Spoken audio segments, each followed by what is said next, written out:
I'm here. Past chair, Evan, are you on?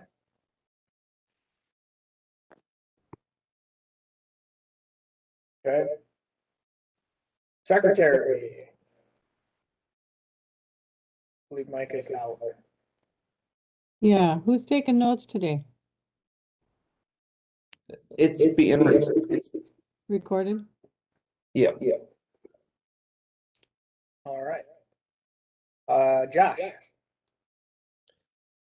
Josh Hobart, Iowa State Treasurer.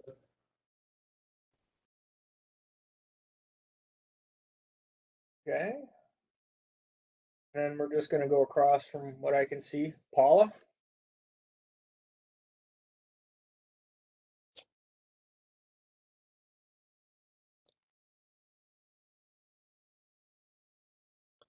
Paula, you're muted. Having a problem with her sound.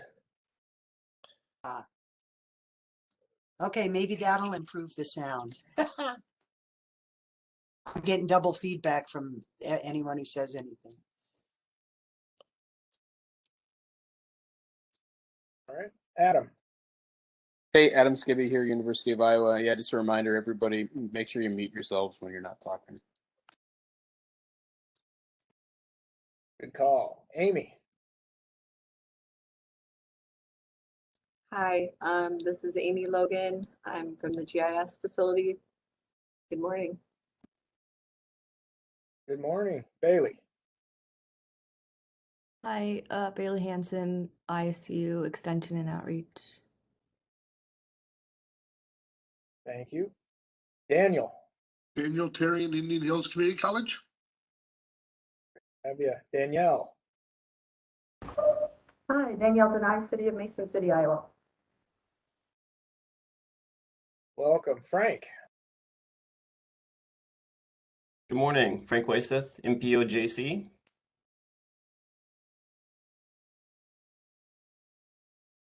Corey just joined us.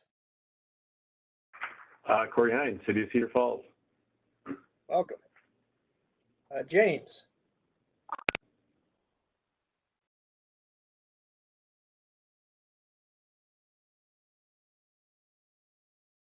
James is on chat only, but he's here. Joe. Joe Dreyhouse, Iowa DOT. Good morning.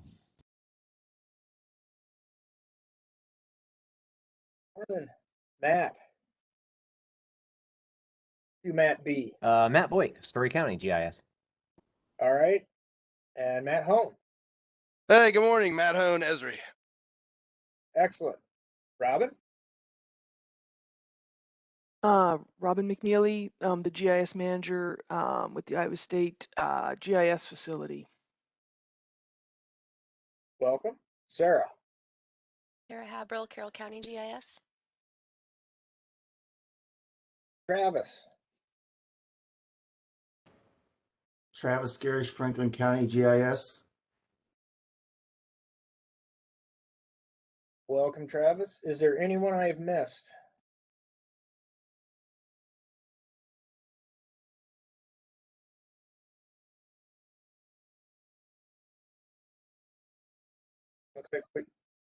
Looks like we have someone on a call.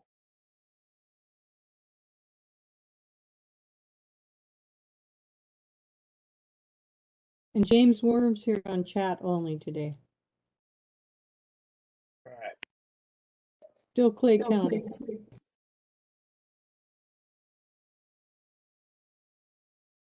Sounds good. The agenda is displayed before you and was sent out early this morning. Do we have any additional items to add to the agenda?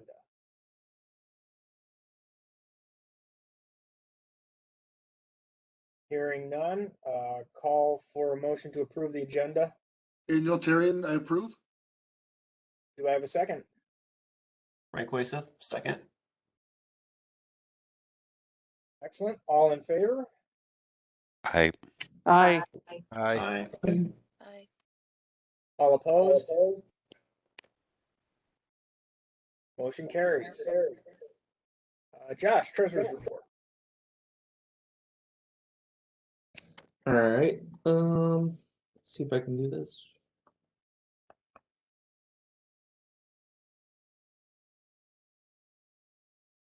That's not what I wanted. All right, so currently we are at, I cannot see anything. Okay, $25,001.13. Essentially, that is because we paid the Esri license. We've gotten a bunch of schools, and we're waiting on 2 more schools. Can you see the transaction list right here? Yes. Okay. So yeah, so since last meeting, this is what we've got. We're waiting on 2 schools. I just got one this morning, so it's not on this list yet, and it's not in. So we're fine. That would bring us up to 2,600, 26,600. So based off of what the conference was was this year, I would assume that we're probably going to get about $5,000 from that. So so money wise, we're doing all right. And then yeah, site license, just waiting on 2 more checks. That is all I've got. Any questions? I do. Are you expecting any other to pay out any other expenses this year? I've got nothing that I know of. Actually, wait, let me rephrase that. I did just get an email that the Quicken, because Quicken went to kind of a yearly thing, so that's like $40. And then obviously taxes will be coming up here in a couple months, so that'll be another 400 or 500, which that's already been approved to keep going with that. So that's And that's to pay the firm to do our taxes. That's correct. Right. Tax prep. Yep. Yeah. Okay. So I was just thinking, yeah, what that means for the the rough balance that we have for perhaps outreach activities or potential mini grants. So that Yep. gives a pretty good picture. Yeah, and mini grants I believe have been approved for a couple thousand, but Okay, so those will be coming out of this fiscal year. If they're if they are. I guess I don't know what I guess I'm not sure exactly where we're at with those as to. Okay, maybe that's a good thing to discuss if there's someone on who has information about it. Otherwise, maybe just over email.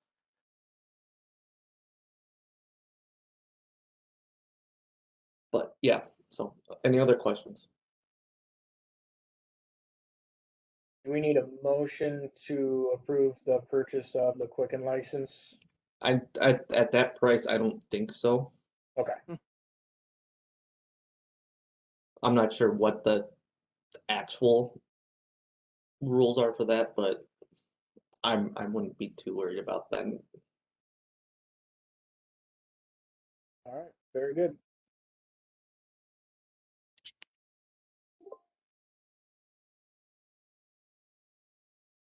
Moving on to elections.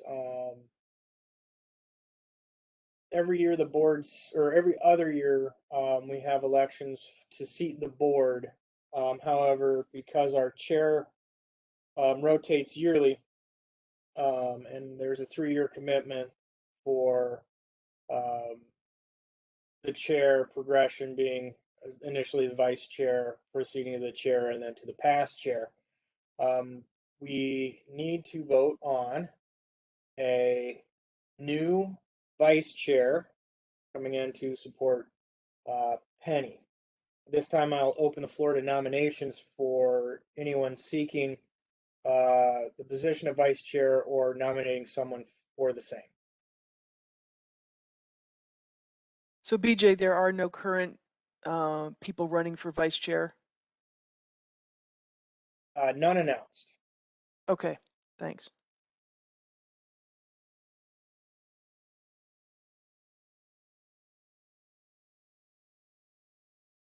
Hearing none, I will go ahead and put forth the nomination of Ben Wagner from the city of Waterloo for vice chair. He indicated to me while he could not be on the meeting, he would accept the nomination and the position should he be the winner of the election. And I hate to do this to you, BJ, but I don't think we have a quorum. I think we're one short. No. All right, let's get on the phone. If you can get someone on the line or to join the meeting. Did you count James Worm on the chat? I counted him.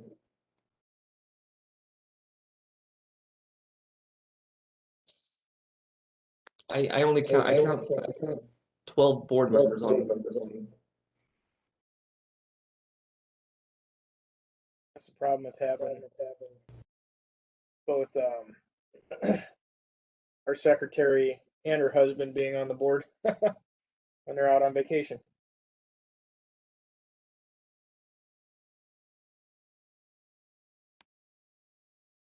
So do we have to postpone it till next meeting or? Yeah, could we do it over email or Yeah, that was my other suggestion. a short board meeting when they're back or something? That's the only agenda item. I think we could just do it over email probably via the board. Well, let's do that then. I assume Would- then state seat will have to wait as well.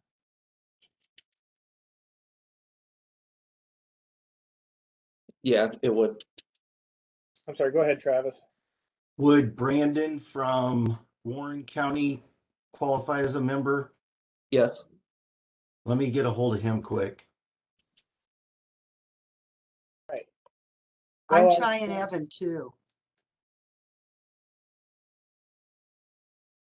Have Thank there you. been any nominations for the state seat that you know of or interest?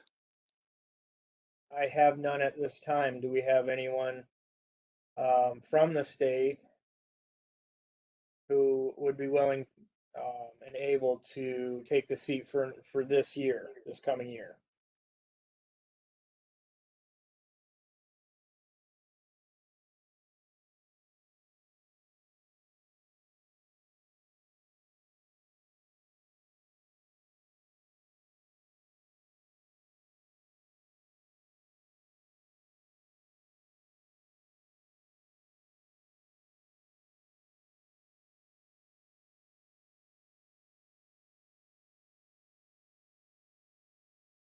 Well, hearing none, and while we contact people to form a quorum, why don't we move on to Amy Logan for the conference exchange and sponsorship proposal.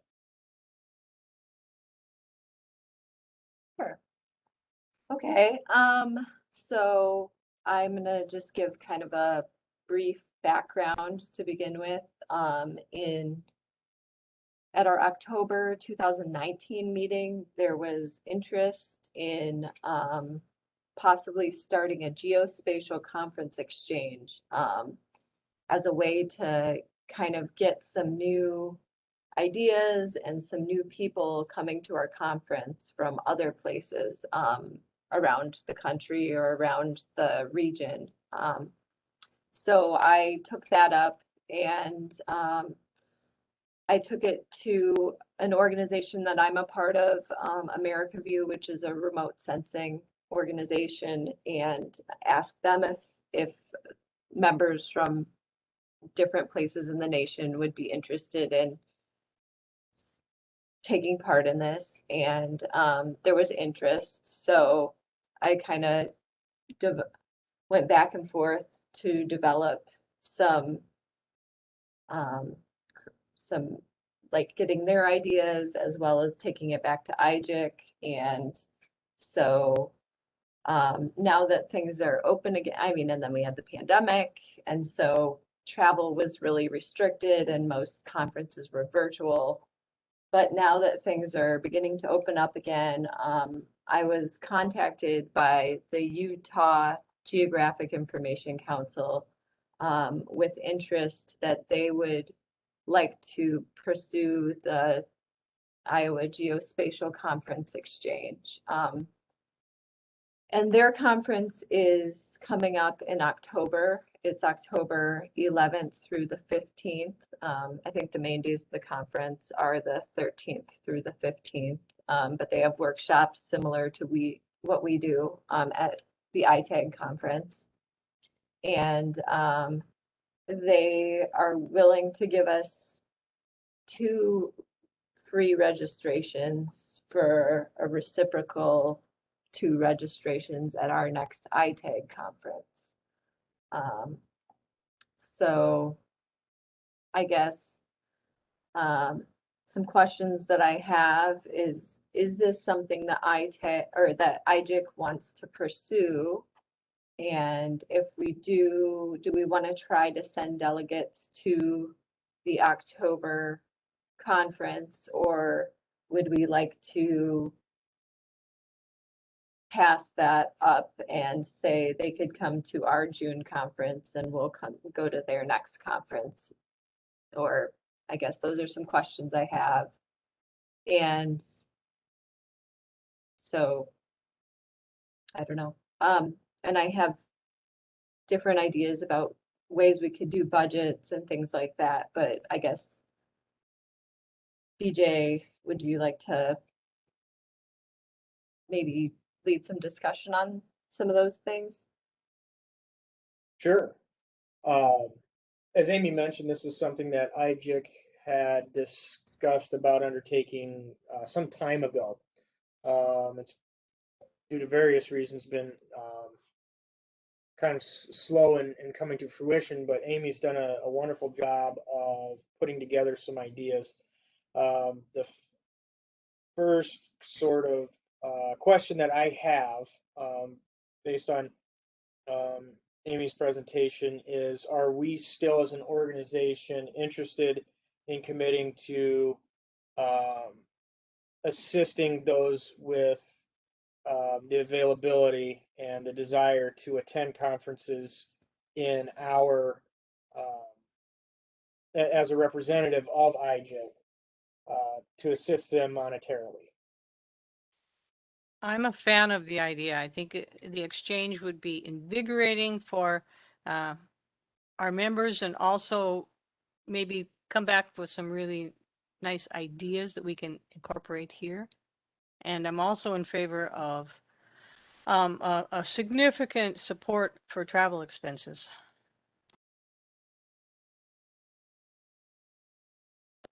I agree. Thanks, Paul. Yeah, that sounds good. I think it would be good to have some new ideas, or at least different ideas. I think if we're going to support someone for travel, and I think that would, I mean, that would have to be almost a necessary feature, since at least in this case, it's, you know, pretty far away. The person would need to commit to a presentation when they get back that highlighted, you know, the sessions they attended, the things they learned, the suggestions they may have for what we could do differently or add to our current conference, or even how the organization is run, you know, how they do meetings, or you know, lunch and learn type things, whatever they can pick up. But I think that should be part of their agreement to share that type of very detailed information. Yeah, that actually might be a nice topic to occupy one of the lunch and learns as well. Right, right. For a larger audience. And I agree with you, Robin, and Bailey as well. Nothing's free, right? So Amy, the idea though is for whoever goes to do a presentation there also, and for the people coming Mhm. here to do one as well, correct?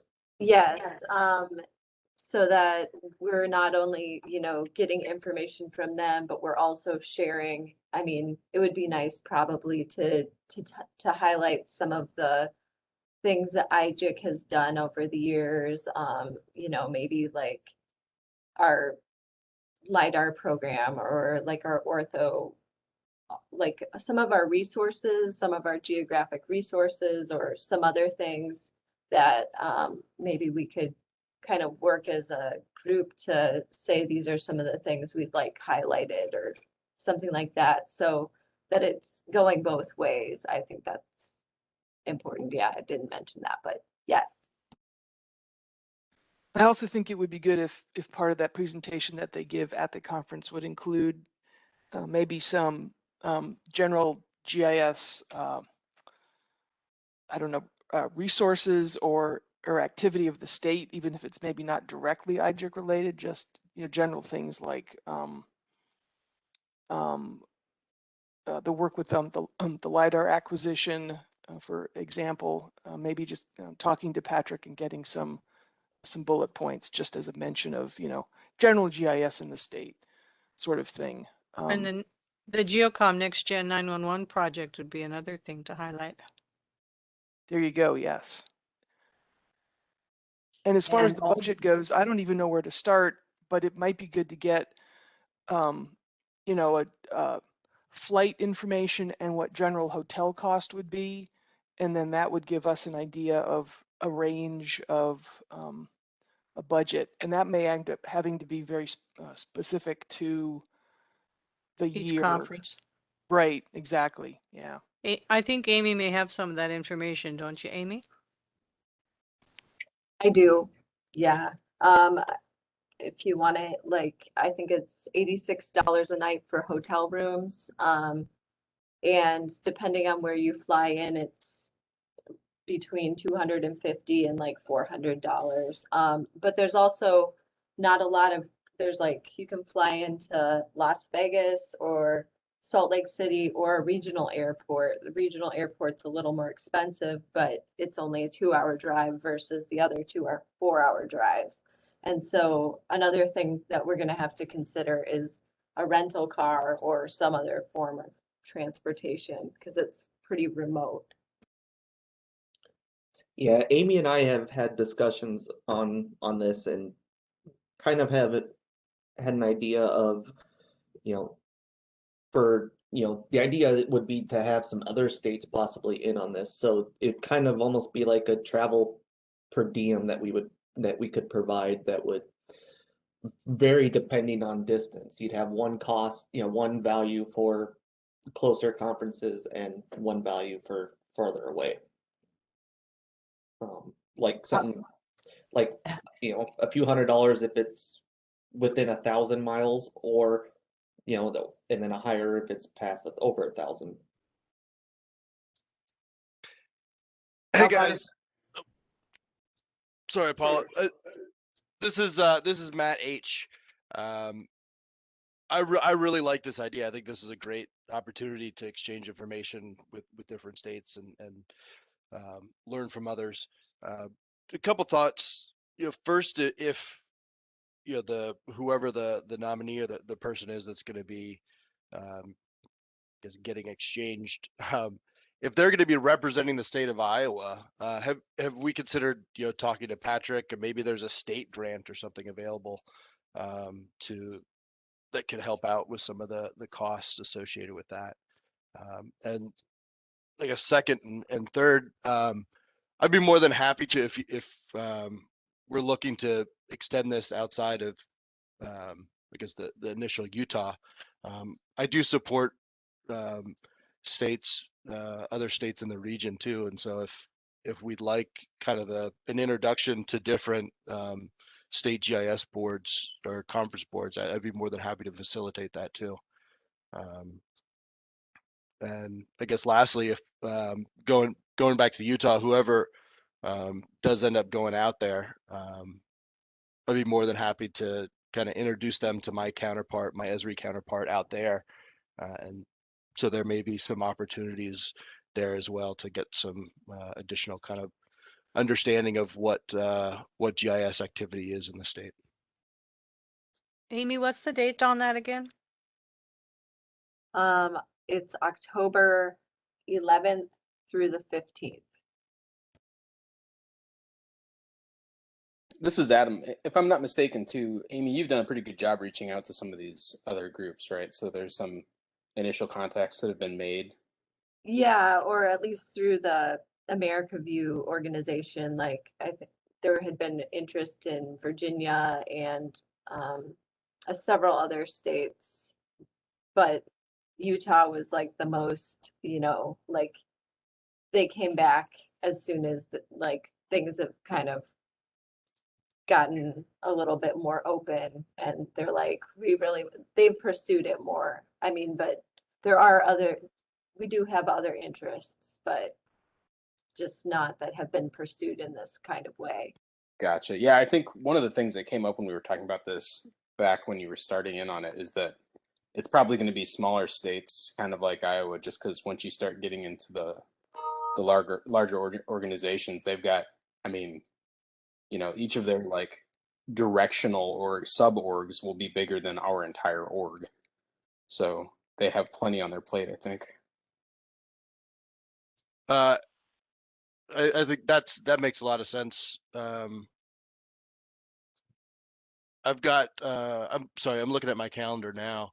I will actually be in Topeka for the Kansas Association of Mappers conference at the end of October. If that's something that interests you, Amy, I could reach out to them and see if they'd want to exchange. Sure. I mean, and that's another thing, like we need to decide as a group, like if this is something we want to pursue, what is the overall budget?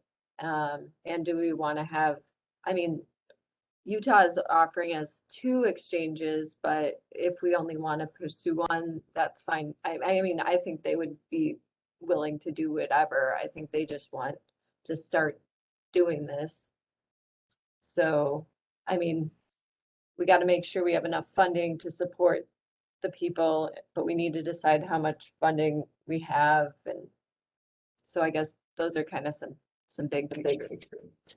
Yeah, that was one of my things that I was just gonna mention. So, but the other thing is that my one concern is October too close to try to get this going for this year?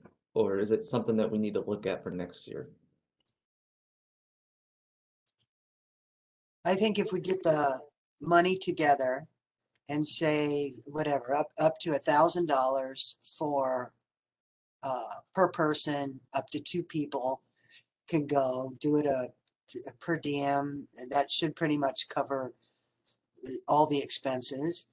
But I wondered also, I think Matt had a good idea there. Amy, have you talked to Patrick at all if there are any state grants available for traveling for something like this?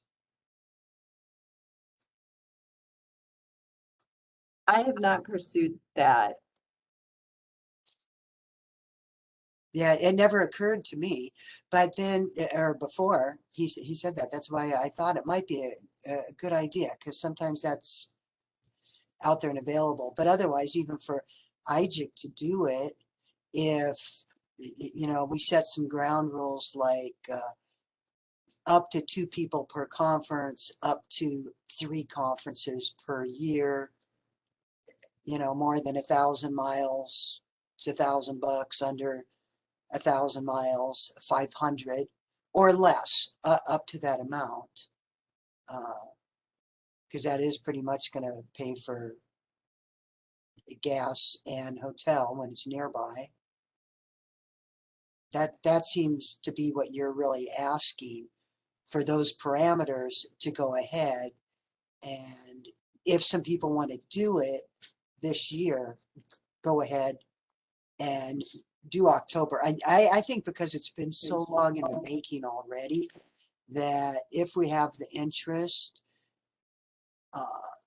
that October is not too soon to plan, and that we should do it as long as we have the interest in someone going.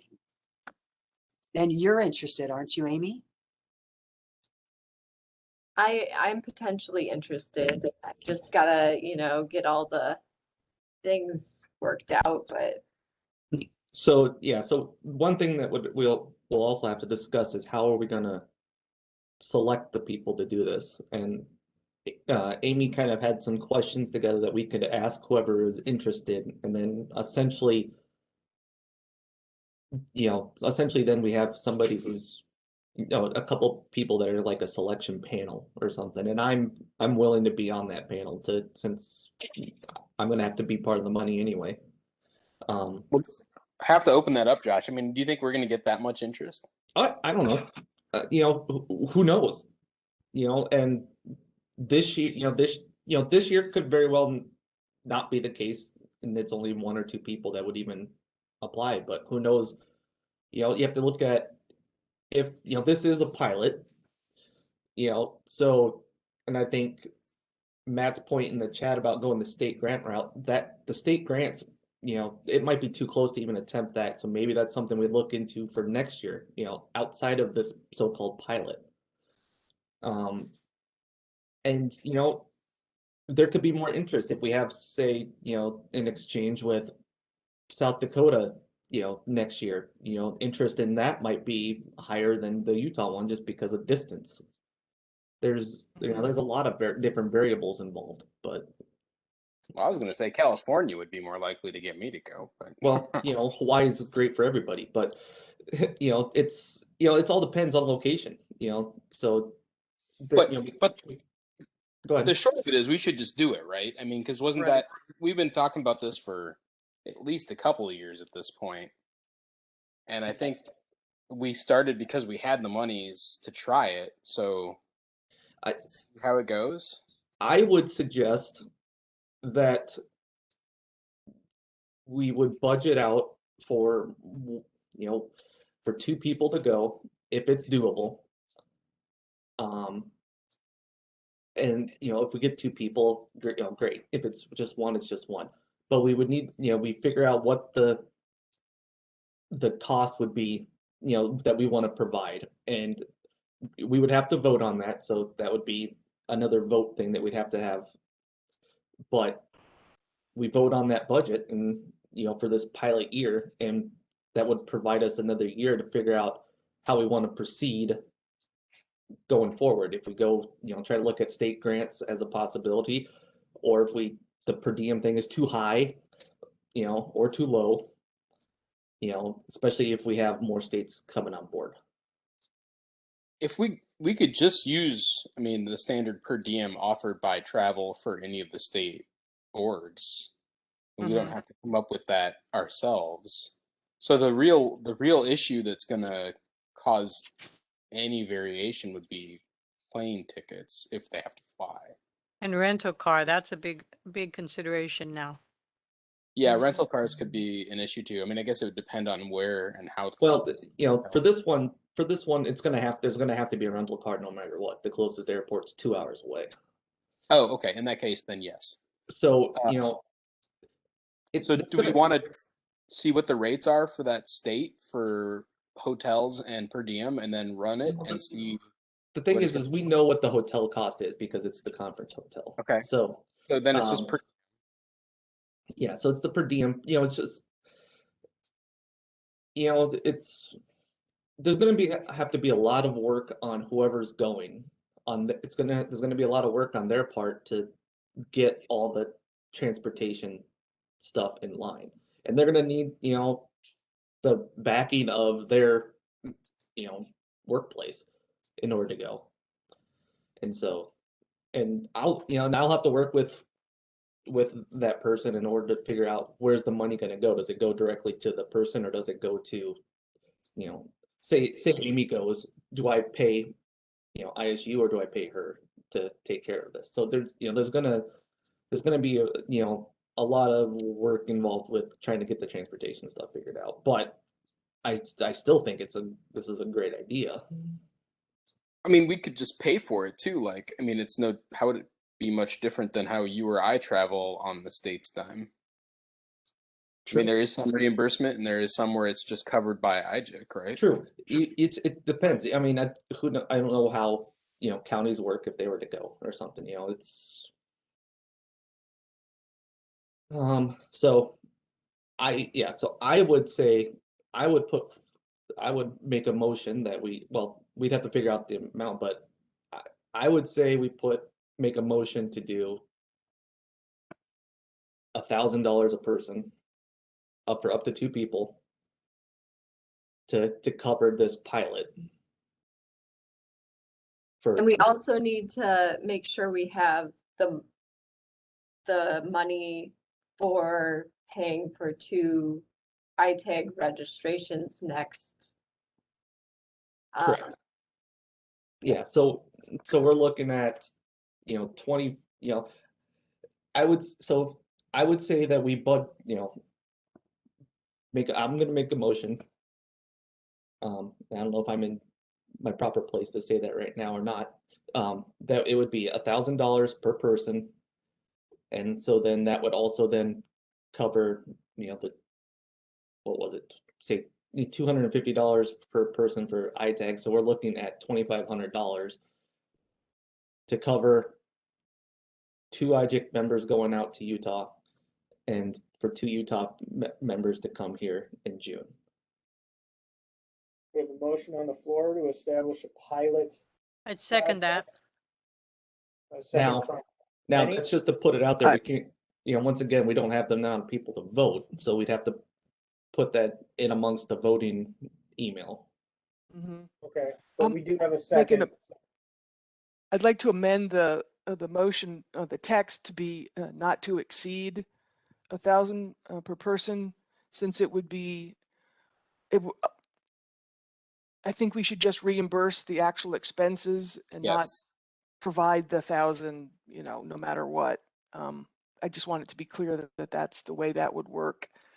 I think the pilot, we can set up the general parameters and like everyone has said, figure out maybe possible other sources of funding for the next time, and it would obviously depend on the states. But I think this we can go ahead with as soon as we can get the people together to vote. Yeah, and so then figuring out the process for how we pick people, I think is going to be the most important for ongoing work.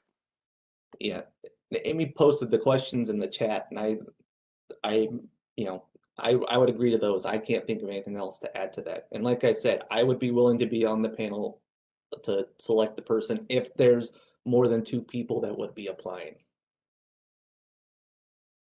And then in the future, it might be that the board just votes at their quarterly meeting. So that way you have the applications in far enough ahead of time that they can plan, that IGIC can plan, all of that. And then the board can just say, yeah, this is why. They can ask those people questions, and that may go further than the questions that they submit on the application. But a committee is fine too with me either way.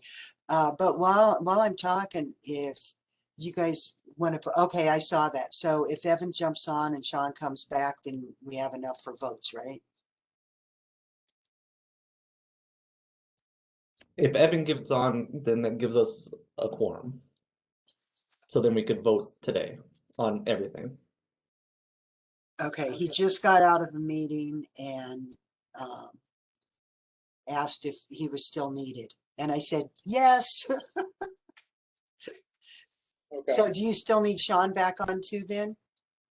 We wouldn't, and I'm not exactly sure how that would work as alternates. I think technically they would have to have been designated before the meeting to be able to take their place today, I think.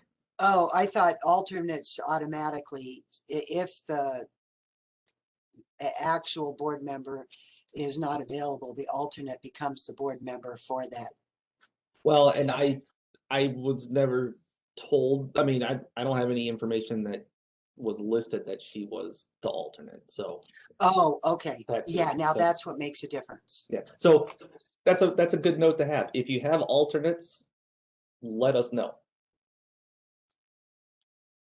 So to get to James' question about the joint presentation or separately, I think it'll depend on who's going. If they're two different sectors, it would be very helpful to have them do maybe their own piece to describe their background, but I definitely think they should present jointly so we have, one voice and they're working together with the information that they share. And I would also the conference might only have a slot for one presentation. Yeah, I was gonna say, right. we'd probably want to ask the conference what they would be looking for. And if it is just one joint one about the state and what they do, there'd be some, it'll probably be a group, creation presentation that they would just present then, I would think. Because not everybody knows everything about, the LiDAR acquisition. We're going to want to put in, we're going to want to test that before it goes out, I think, as a group. Probably vet whatever common presentation that we send out to these different organizations, just in case. I think that's a very good idea. I see Evans on. Okay, we have a quorum? That would give us 13 out of 24, so yes. Okay, so let's take care of the current business at hand. We have an amendment to the motion on the floor to include the language of a not to exceed amount on the proposed pilot program for conference exchange and sponsorship. Do I have a second? Second, Matt H. Matt H. Josh, do we have to go down, or do we have to go down the list, or can we approve by a voice vote? I would assume that we could approve by voice vote. Just know that if you're not on the board, to not say anything.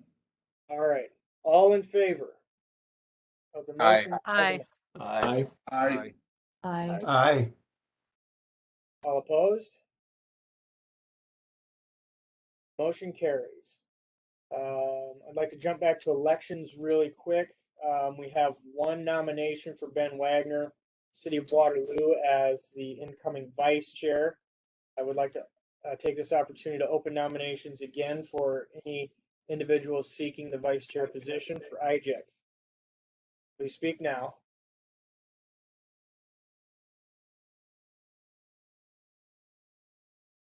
Hearing none, I close the nominations and I propose vote on Ben Wagner as incoming vice chair for IGIC. Josh, does this need a voice vote, or does this get a? We can just do the same kind, I think. Okay. All in favor? Aye. Aye. Aye. Aye. All opposed? Congratulations, Ben, as becoming the new vice chair for IGIC. I would also, at this time, like to open a nomination for the open state seat. Is there anyone who would like to throw their name in the hat for the state agency?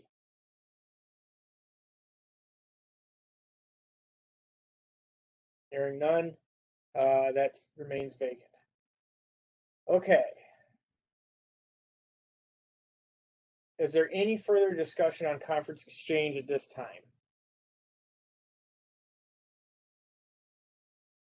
I have a general comment on the questions that we'll be asking people based on the list in the chat. I think as opposed to asking, will you be willing to give presentations or will you be presenting to IGIC, we just need to state that those will be required. Exactly. My thoughts too. And okay, good. And I mean, they can definitely, expound on what they would like to cover and talk and about when they're there and who they'll contact for information. And then also, just required that they'll be having to give one here about what they learn. And I think we should maybe outline a few items that they would need to know ahead of time so they can collect that information out there.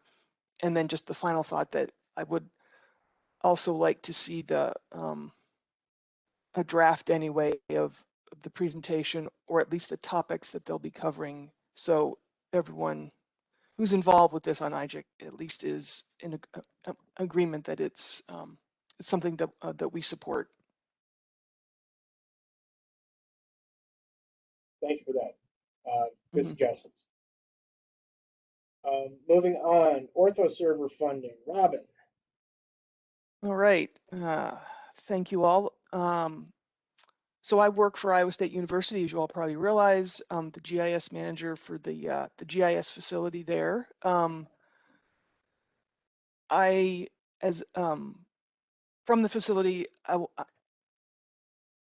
every 2 years, we come to IGIC and ask for funds to help support the Ortho server, which I'm hoping all of you are familiar with, and also to support the IGIC website.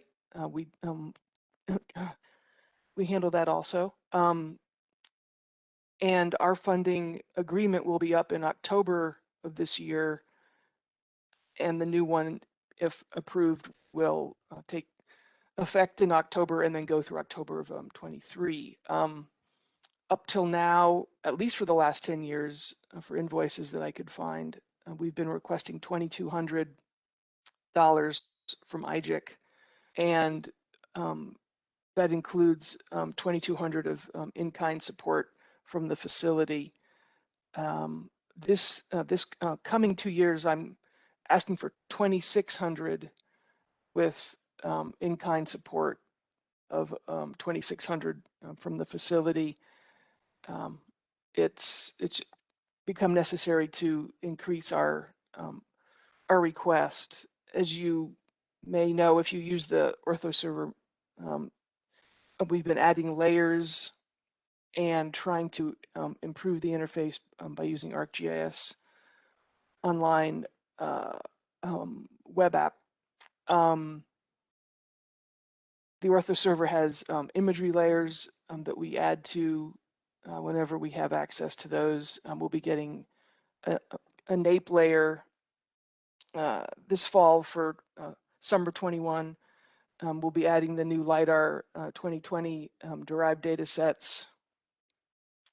And I know Greg is looking into creating some new elevation data that we weren't able to create for the existing older LiDAR elevation data. I mentioned the website, that's also in there. We do get a small amount of funds, similar amount from the state archaeologist office, but IGIC and the OSA are the only two outside organizations who support the Ortho server specifically. Otherwise, it's all GISF funding for Greg's time, Josh's time, and our hardware and etc. So I'm asking for $2,600 for the coming 2 years from IGIC. I think someone else probably needs to make that motion.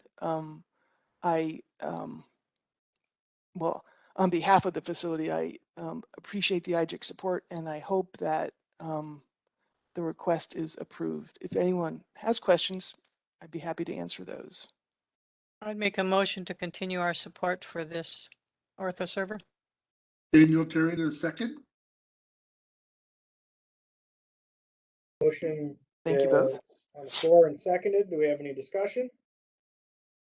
I'm just curious, Robin, this is Bailey. How Yeah. much of that funding goes towards the server costs and how much is like for time? Oh, you mean like the labor time versus the hardware, electricity, all that support? I don't break it out that way. The invoice basically says the IGIC website would be $1,200 total, and the Ortho server is $1,400. I can tell you the majority of the time, or the cost is time and labor. But there is a significant support cost for the server and the hardware because ITS at Iowa State, they handle the virtual servers, which is what we pay for every month to support the website and the Ortho server, hardware, etc., firewall. It's, yeah, there's a lot of cost in there, but hopefully that gives you a general idea of the breakdown.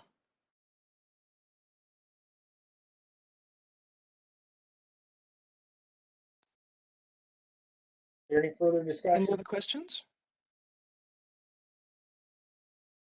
Hearing none. All in favor? Aye. Aye. Aye. Aye. All opposed? Motion carries. Thank you very Thank you, Rob. much. I'll be sending the invoice to Josh, the treasurer, in the fall, shortly before the other one expires in October.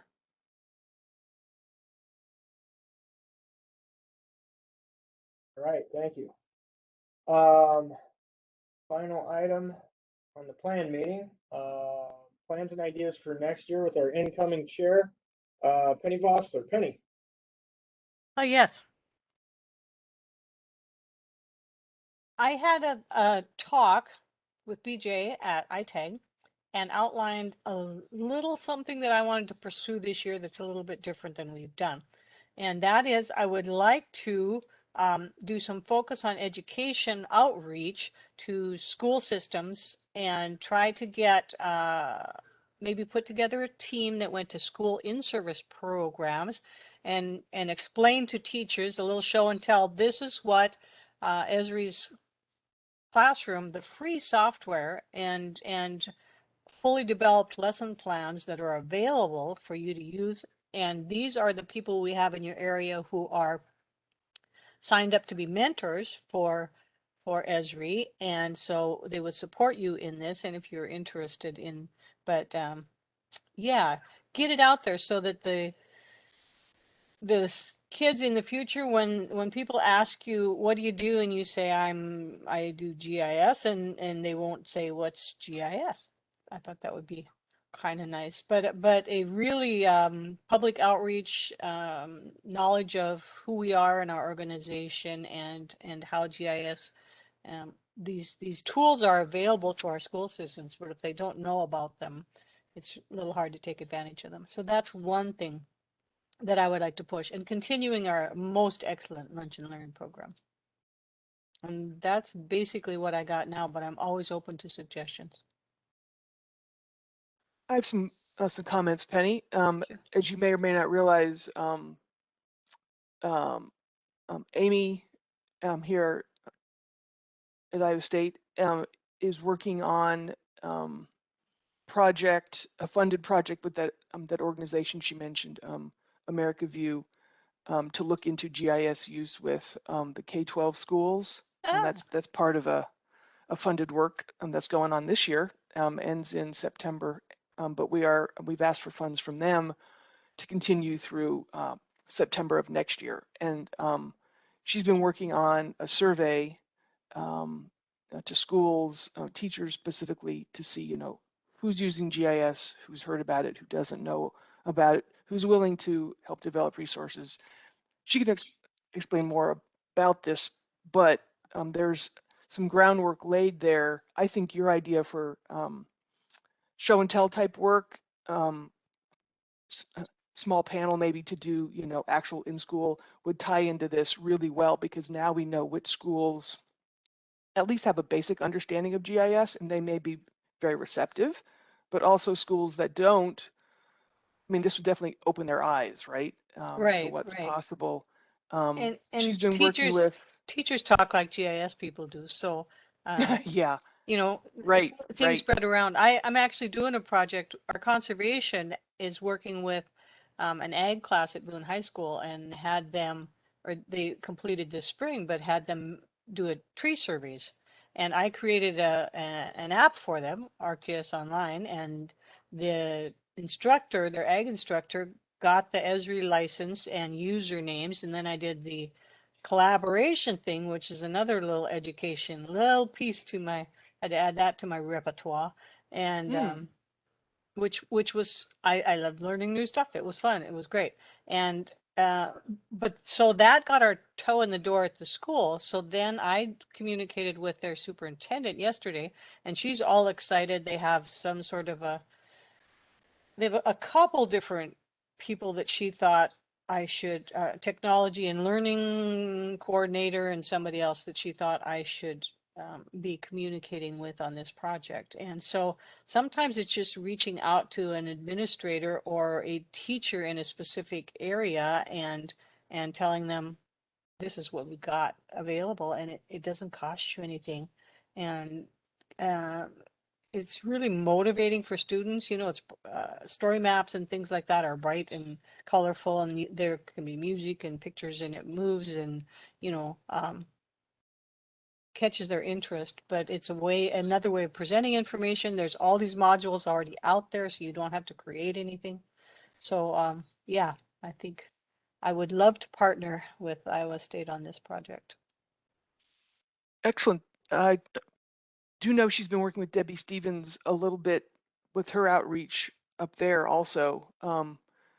And I think maybe bringing these all together with the education committee, and Debbie and I are the co-chairs, and I think that would be a excellent excellent way to maybe find and organize the show and tell panel. I think it's a great exercise if the students can actually get out and do something, you know, like the tree inventory, they can actually see the process and they can do something rather than sitting and listening the entire time. So that made sense to me that, you know, if we want to look into doing that with some schools in the vicinity of whoever wants to be on the panel, maybe that's, you know, a good way to reach out to their local areas. But I love the idea. Do you want to add any other things, Amy? Other ideas you've got? Well, so some of our survey went out to all the superintendents in the state, and we got about 70-ish people to respond, which there's like 320 some school districts, so it wasn't like great, but it gave us some data. And a lot of school districts aren't using GIS as much as like I had hoped or expected. So I think there's a lot of opportunity, and I really like Penny's idea of having these teams or a team that could go out to the in-services, because like I think that's a big need. A lot of teachers that did take our survey and administrators, they didn't really know GIS. And so I think your vision, Penny, of having like GIS as a more commonplace like term, or, you know, something that comes up that rolls off your tongue, like instead of everybody looking kind of like with a question mark above their head. That's something that I would really like to see too. And so I think that the team is a really great thing. And also, like the teachers that did take our survey that had GIS in their classroom, they had either learned about it in their teacher training, or they had learned about it in a in-service workshop. So I think that that's something that that is, yeah, I think that would be a really great way to be able to reach a lot of teachers. Yeah, this fall's in-service agenda is already set for Boone school systems anyway. But there's nothing to say that we can't put together our traveling show and pitch it for, you know, they have sometime in the middle of winter, don't they do another round of in-service day for teachers? And that would be a good time to to, if we can get it put together by this fall, then we'd be the available for that mid-year in-service.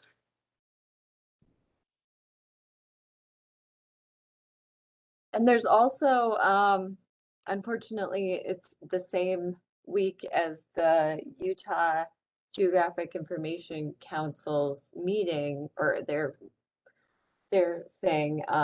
There's also a 2-day, I think it's October 11th and 12th.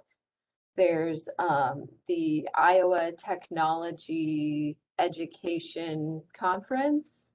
And so if we could get a group like interested in taking the show on the road, maybe just presenting this is what GIS is and how you could use it in your classroom as kind of a workshop. I think it's going to be in Des Moines, maybe at the Veterans Memorial Conference Center. That's a great idea. We'll need to get the education committee and anybody who's interested in joining in this endeavor, please email Robin. Is that the appropriate?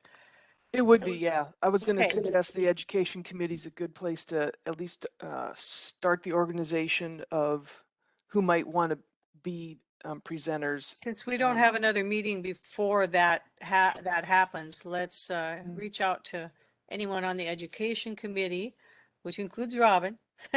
And me, Debbie, I think yes. I might be on it as well. I think you are So- too, yes.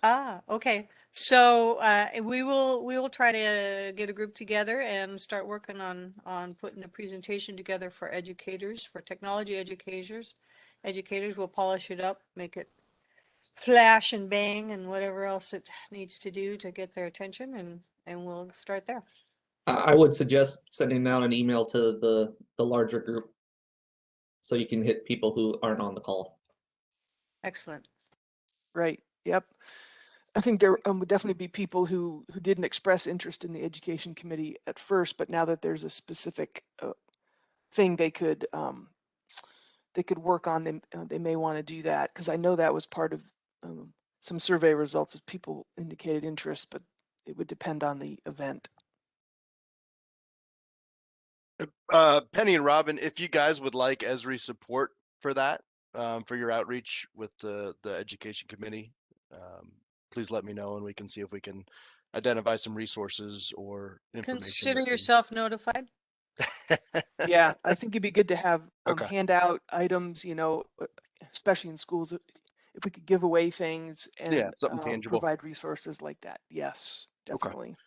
Yes, when you we can support that. Yeah, and But maybe I if think- you've got a little video or something that we can show how you sign up for Esri's education program, or a little golly gee whiz, that looks cool kind of video about how educators are using it, that sort of thing. Okay. I've looked on your website a little bit, but there may be more resources that you think would be good for us, and we'd like to take a look at them. Okay. Yes, I will. Let's start an email chain offline, and then we can. I can send stuff to you that way. And Nicole also posted in the chat a story map that has all the locations or all the schools that have already signed up for the program. So that may be a good place to start too. And for everyone else on the line too, if you're not aware, I mean, K through 12 education licensing is no cost for the school. So I would love to see every school in the country have access to this, and I appreciate everyone who's been doing outreach, engaging with students in the community.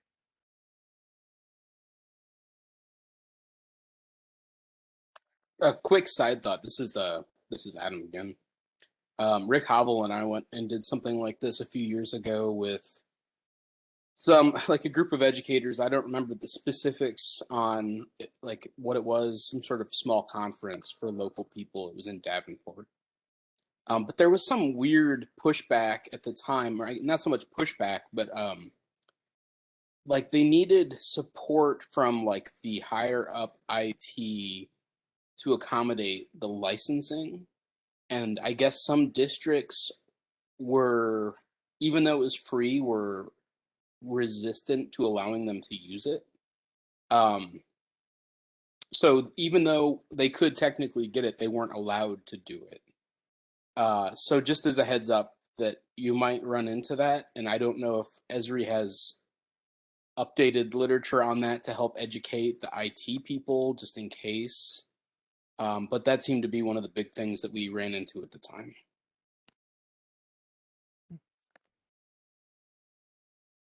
It's good to know and unfortunate to hear, but I guess it makes sense that that IT has to be involved with some of it.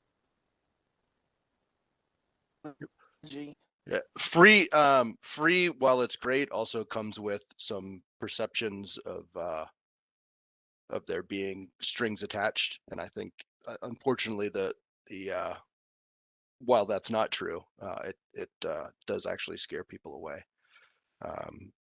But we can I can find information about that and share it as well, and it maybe even makes sense to have somebody from the education team maybe just have a quick conversation with the IGIC education board. It shouldn't be scary. You're just following the time-honored tradition of Apple did decades ago. Give all your stuff to all your programs and whatnot to schools and raise a whole generation of Apple users. Exactly. And you guys are doing the same with your Yeah. software. And you don't even have to save your grocery store receipts. Right. This is what they know when they get out to the working world. So this is what they purchase when they have purchasing power. Penny, it sounds like you're assuming people learn from the past. I don't see that happening anymore. I think getting to Adam's point about a perception of IT issues, whatever those might be, it would be useful perhaps to contact a school that has implemented the site license and get a person to maybe provide information about how hard or easy it is that we are that we come prepared for that question and we can share information. Another bullet point we should put in is that this is the software that all of your counties use to keep track of your parcel information and all of the other data in districts and whatever it is that we map here. This is the software that all of your counties use. And if they know that and they can reach out to their county IT if they have questions, that might be helpful.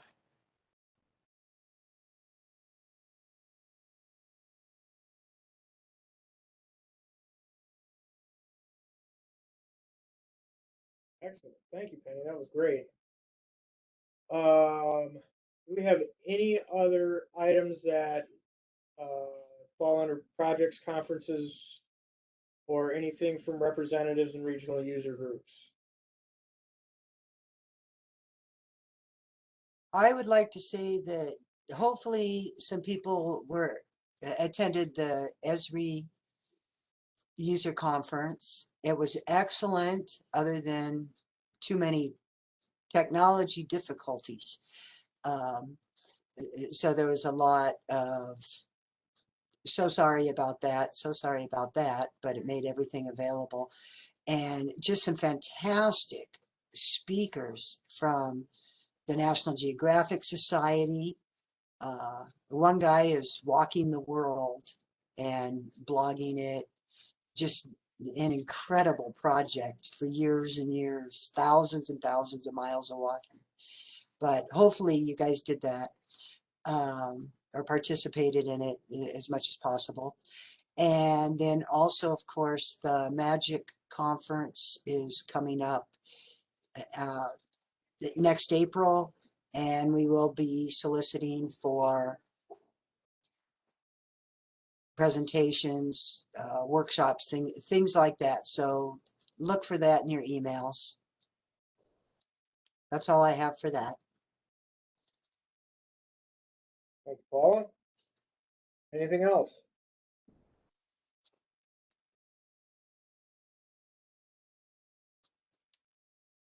Hearing nothing, we have a motion to adjourn.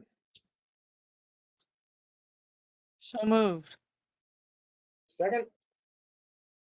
Seconded. Excellent. I hereby call the summer 2021 and my final meeting as chair closed. It's no longer my problem. Thanks, everybody. I have one announcement. Okay. The next meeting is October 20th. Thank you, Josh. I have a non-meeting announcement after Josh's announcement. Thank you, BJ, for your leadership. Thank you, Yes, Adam. thank you, BJ. Thanks, And BJ. welcome, Penny. Big shoes, big shoes. Oh, you'll do great. You're already set off on a great foot. All right, thanks everybody. Take care. Thanks, everyone. Yep. See y'all. All right. Bye.